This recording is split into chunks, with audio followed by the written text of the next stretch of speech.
Mason County's first courthouse was more house than court. In fact, it was the home of Burr Caswell, built in 1849 from wood he collected along the nearby Lake Michigan shoreline. When it was decided a courthouse was needed, he moved his family upstairs, and the first floor became the court, and perhaps not coincidentally, Caswell was named judge.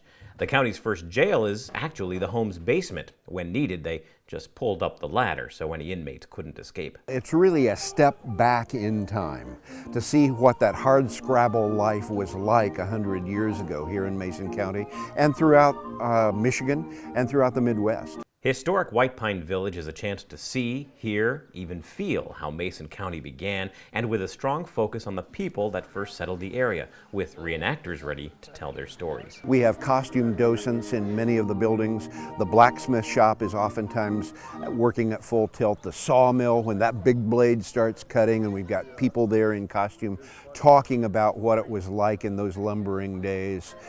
It's just a thrilling experience. So many of us have deep roots here in Mason County. Our grandparents, our great-grandparents were immigrant farmers, immigrants to this area who came to work in the maritime industry as well as the lumbering industry.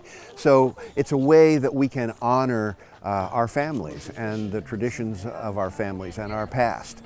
If we don't honor our past, we don't have much of a future. So this entire village and our great mission of preserving, interpreting our past is so that we can, in fact, have a great future. About 10,000 people come through historic White Pine Village every year, which is supported by those admission prices along with donations and memberships to the Mason County Historical Society. Now, White Pine Village is open Tuesdays through Sundays through Labor Day, and then Tuesdays through Saturdays through October.